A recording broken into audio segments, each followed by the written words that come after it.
Welcome to Poland. It's me, Troy Francis. Here we are sitting in the city centre watching the world go by as the evening is spread out against the sky like a patient etherized on a table. And I wanted to talk about something that I think is really important, and that is the tyranny of choice, or the paradox of choice, as it was called by Mr. Schwartz. I think he's the gentleman who coined that particular phrase. Is it Barry? Yeah, Barry Schwartz, the American psychologist, coined the phrase in a book published in 2004 by Harper Perennial, arguing that eliminating consumer choices can greatly reduce anxiety for shoppers. All right. Well, look, I mean, probably many of us are familiar with this concept already. Basically, the problem is that we have, in the modern world, far too much choice. And you would think, intuitively, because you imagine like back in the day, when there was only one brand of soap powder, there was only one brand of bread, there was only one, place to buy your newspapers or books from, then choice was very limited, right? And so that would perhaps have felt constraining, right? Because people would think, well, if only there was more choice, if only there were more things for me to do or experience or to have. And now, fast forward, we're in 2022, we're in Cardi B world, and the land of TikTok and the land of Tinder and Instagram and all the rest of it. And we have what appears on the surface, particularly, in relatively affluent countries, of course, I caveat it by saying that, but in relatively affluent countries, of which I would count Poland as one, although perhaps not as rich as the UK or America, but nevertheless relatively affluent. It feels like we've got a lot of choice. It feels like there's just almost limitless choice across all aspects of our lives, from consumer goods. Consumer goods, the things that we buy, the brands of coffee that we buy, the type of tea that we buy, the types of alcohol that we buy, the cars that we buy, whatever, all the rest of it. There's an almost limitless sort of amount of choice, and of course that has also now manifested in our personal lives in the dating marketplace. And a lot gets talked about how this affects women, because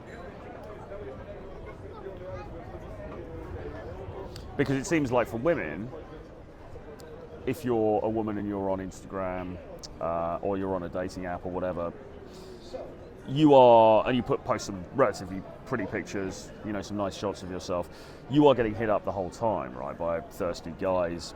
And so these women have this almost limitless choice of guys that they could either go for, or even if they would never go for them in a million years, are sort of out there orbiting and they could potentially go for. And we've talked a lot before about the archetypal sort of girl from the small town in Poland, maybe from here, and she's posted some sexy bikini shots and she's getting hit up by the archetypal dude on the yacht in Dubai, and all of that jazz, right? So this tyranny of choice, this overwhelm of choice, if you like, that we have in the modern world has spread out from consumerism, and it's infected our most personal lives, right? And it's causing problems in dating. And this isn't going to be a video about how Instagram has wrecked dating, because that's another whole topic. But it's going to be more from the male point of view, really, because I think actually from the male point of view, certainly if you get yourself into a position where you have some choice in the dating marketplace, then that choice itself can cause you problems. That choice itself can be difficult to navigate. So I'm not really talking so much about the female side of things today. I'm going to talk more about it from a guy's point of view. And this is something I've been talking to Tusk about, actually. We were talking about it today because both of us, are experiencing this in various different ways. And just a very sort of simple way of putting this, right? So where we are at the moment, busy town in Poland. We're surrounded by a lot of beauty. There's a lot of very beautiful women here. from Poland and from elsewhere, and not obviously that all of those women would want to have anything to do with us or give us the time of day. Of course, nobody's claiming that, but nevertheless, there are a lot of dating opportunities here, and we've also been out with students, and we've been helping students with their social skills and their, social acumen and all the rest of it. And sometimes you can walk around and there are just so many potential people that you could talk to. There are so many potential women that you could start a conversation with and you can maybe get to know. That in itself becomes a barrier to approaching. We often talk about what has been called approach anxiety, where a guy would like to get to know a girl, but he is stifled and he doesn't feel that he has the confidence to walk up to her and start a conversation. Well, funnily enough, in a place like this, where there are loads and loads of people around, there's loads of women around, there's loads of very attractive women around, the sheer choice, the sheer numbers can actually make it sort of difficult, and you can end up walking past opportunities because you sort of think, well, if I saw her in London, she would be my dream woman. I would sell up everything and I would, just cash in my chips for her. But here, she's just one of many, and that sort of multiplicity of choice creates a sort of entropy. A kind of an entropy, a sort of a lethargy, and almost leaves you, because otherwise you'd almost be getting up every 2 minutes and going and starting a conversation with somebody, which is not a very practical way to live. So choice, while on the surface, can seem like a great thing. Actually, in reality, it can make your life more difficult. Now, moving on to more pressing or serious topics, thinking about what to do with your life in the longer term is also made difficult by this multiplicity of choice, and particularly if you've kind of gone really against societal norms in the way that, say, and I'm sure I can't speak for him, but he's intimated this more or less in his content. Somebody like James, living a very unconventional life, traveling the whole time, not really sitting in any one particular location for more than a couple of weeks, moving on to the next place, blah, blah, blah, blah. And I do that to some extent. I don't do it to the extent he does, but I do it to some extent. And obviously meeting a lot of people along the way and lots of crazy things happening. Then the thought of settling in any one location or with any one particular person becomes increasingly difficult, to the point where perhaps it's actually impossible. Now, we were talking to a mutual friend yesterday, and he was talking about doing a kind of dopamine reset. And if you're not familiar with that terminology, dopamine is I'm no brain physiologist, but dopamine is the chemical that gets released when you do something pleasurable, and it releases that pleasure into the brain. I'm sure people are going to correct me on that in the comments, but as a layman, that's a sort of approximation to what we're talking about, okay? And what this guy that we know was saying was that he intends to do a bit of a dopamine detox. So he's gonna stop the highs and the lows. He's going to live a very sort of on the surface kind of life for a period of time, and an attempt to reset his brain patterns so that he's able then to relax into what he wants, which is a monogamous relationship with just one person and in just one location. Okay.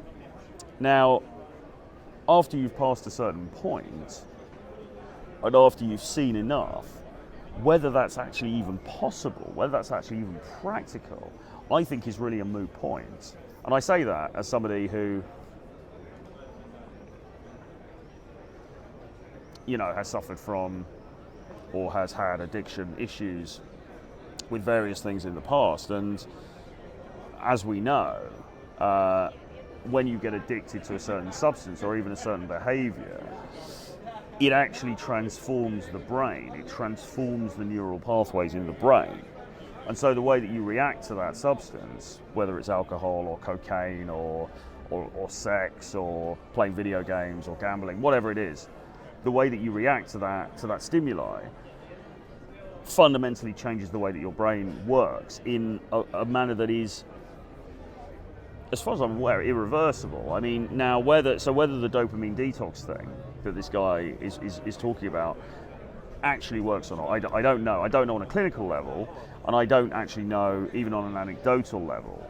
But it does seem to me that it's going to be really, really bloody difficult if you're somebody who's gone out and played the game, spun the roulette wheel many, many times, and enjoyed the slings and arrows of outrageous fortune, whether you can just then say, okay, I'm going to now cash in my chips and move to a semi-detached two-bedroom house in Kidderminster and wife somebody up. Whether that's really going to work in practice, I think is an interesting thing and a moot point. And I suspect, as I say, very, very difficult. I think some people that I know, and I'm obviously talking about people who are really in the kind of minority. I'm talking about Tusk, and I'm talking about some other people that I know who really live life in a very unconventional and sort of rich way. I think it's just very, very hard for those people to then fit themselves back into a mainstream box in society, to sort of constrain themselves, to reduce choice again. And why has that happened? Why has that even been possible? Well, as we always say, the fact that you can now be a digital nomad and you can travel around and you can, I can sit around in a cool cafe in Poland and I'm doing my work from here and I'm earning money here and whatever, is a very modern phenomenon, really. I mean, it's all powered by the internet, by social media, the connectivity that's given us, things like the various apps that we use, relatively cheap and easy travel, things like Booking.com, where you can easily book accommodation, you can get good prices on accommodation, things like this. I mean, Maps, Google Maps, all this stuff, all of these technological advances that are really, really refined in the last sort of 10 years or so, I mean, not much more than that, have made a lifestyle possible that really human beings just arguably weren't designed for. Okay, now human beings, I believe, are very adaptable. So I don't think it's, and we're not doing anything horrendous here. I mean, we're not, we're not on the front line or anything like that. Well, maybe we're on the front line of international dating culture, but we're not on the front line of a war or something like that. So, I don't want to get the tiny violin out here, but you are acting in a way that is against nature, to quote the title of the novel by Huymon, Against Nature, Arabor. You are living in a way that is somewhat contrary to nature, but then in another way, as I was saying to Tusk, actually, if we believe, and there's no reason not to, if we give credence to what Rollo Tomassi says, that the male instinct is ultimate or optimal access to optimal sexuality, right? You want to spread your seed. If we take that to be true, and I see no reason to think that it's not true, then actually, in another way, what we're doing, traveling around, meeting different people, maybe dating non-monogamously, whatever, in some ways that kind of is your nature as well. We're kind of like living out male nature in its purest form, but in a way that just really hasn't sort of been practical for most people up until the last couple of decades. And that really is a kind of mind-blowing thing when you think about it. I mean, if you think about maybe going back sort of a few hundred years, or 100 years or so, or even 50 years,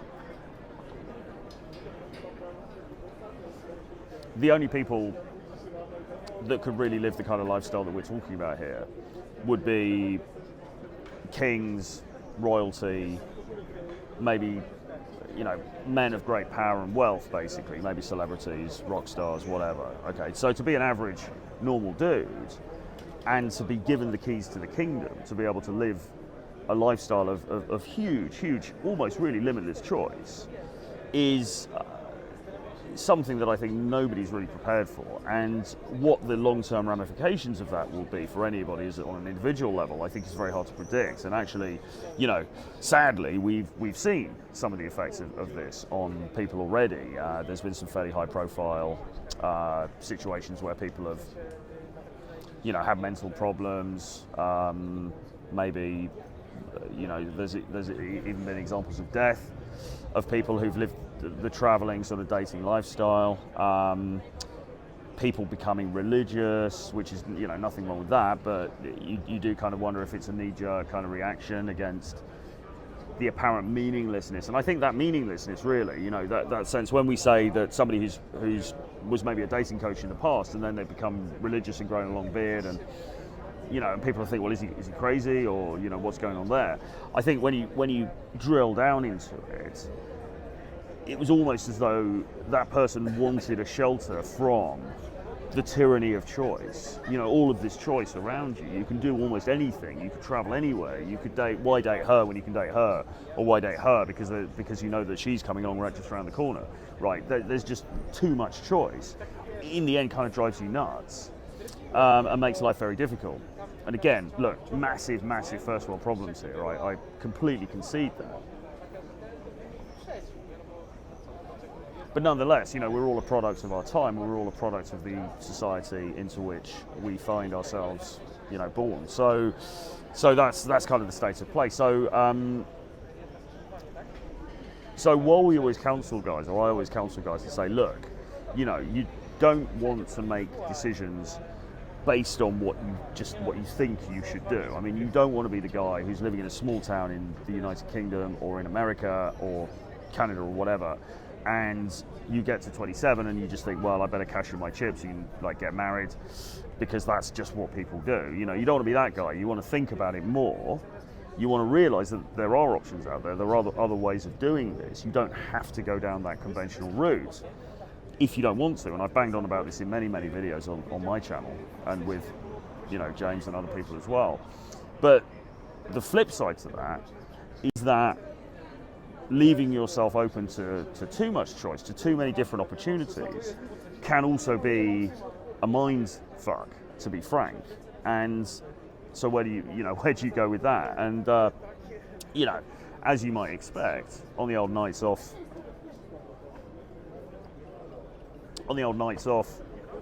here in Poland, in between teaching students and working on various things we were working on, we've sat around, we've had a few existential chats about where we're going and what we intend to do in the future and everything like that. And I think it's kind of unresolved, really, for certainly for me anyway, kind of unresolved, really. But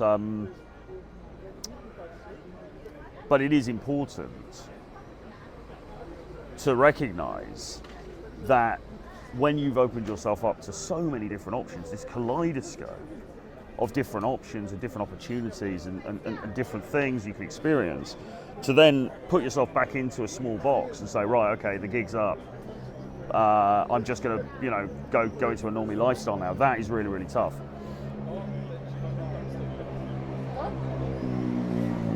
And the problem is as well that even though that might seem desirable on some level, because people, I think, get to a certain age and kind of panic and think, God, I've just, what have I been doing all my life? They want that normality, right? They want that normality.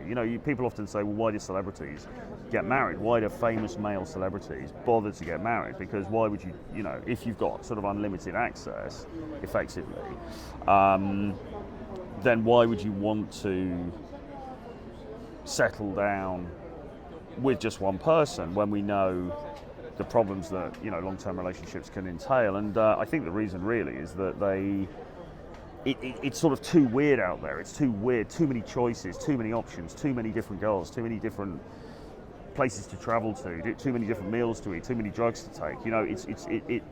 It gets a bit scary. You're like, shit, I need some normality here. I need somewhere to call home. I need a person that I can turn to, right? Which is fine, nothing wrong with any of those things. But the problem then is that if you pick the wrong person, you pick the wrong woman to marry, you pick the wrong place to live, you pick the wrong job to settle into, then you end up screwing yourself over and you're not happy either. So you can be damned if you do and damned if you don't, really.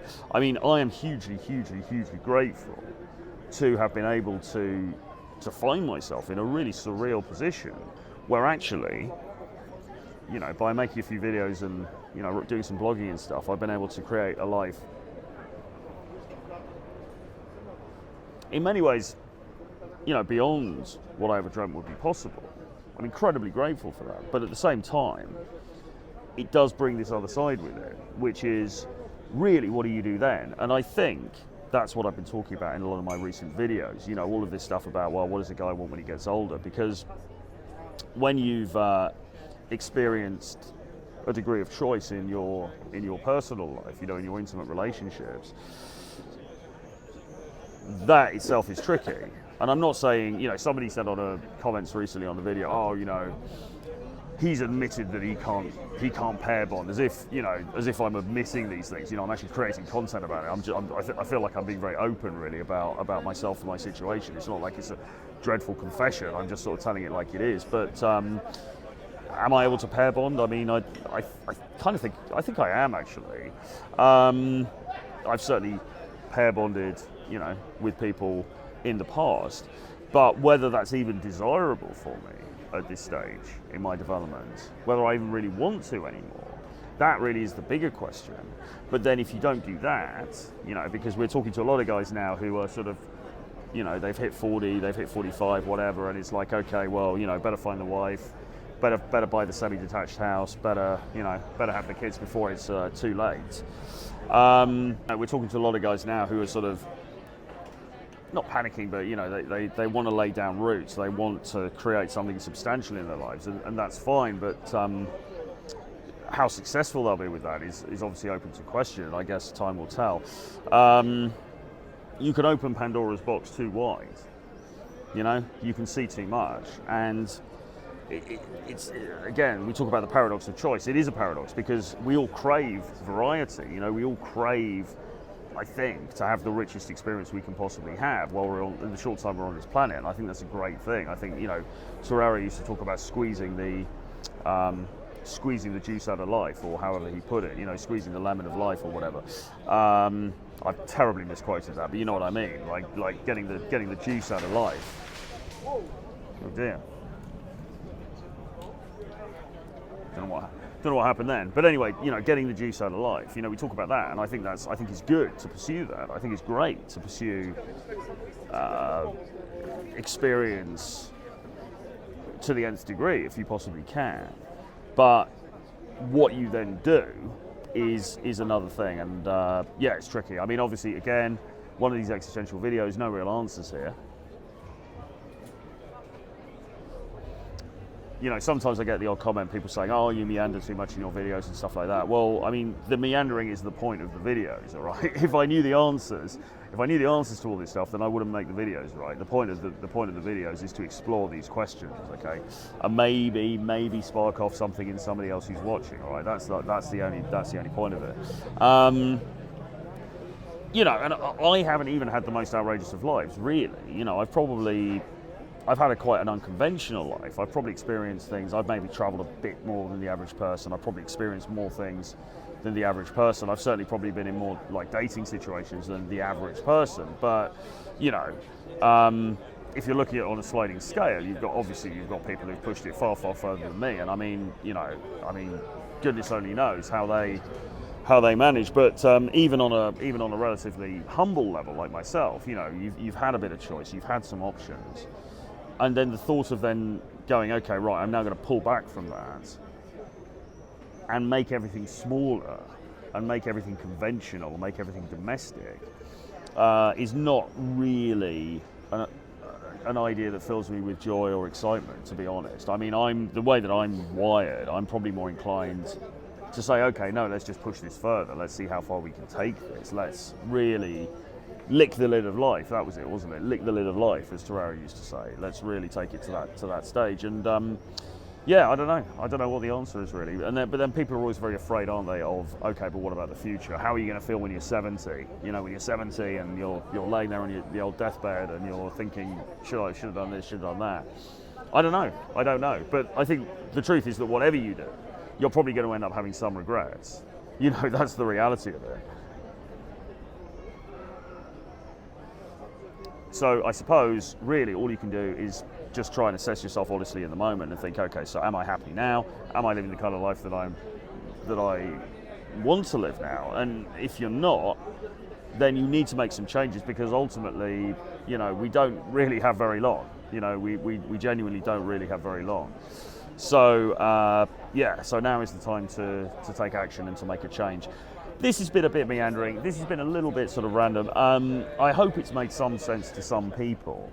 Maybe it has, maybe it hasn't. Leave a comment below, let me know what you think. If you want to join me in Tusk in Poland, this video is going out in late June 2022, so if you're watching it and it's before mid-July, then you can still come out and join us in Poland, and you know, we can help you with your dating, and we can also help you with some of this stuff as well. We can certainly talk it through with you. Drop me an email, troy@realtroyfrancis.com. Please hit subscribe to the channel. Really helps me to build out the audience and to help more people.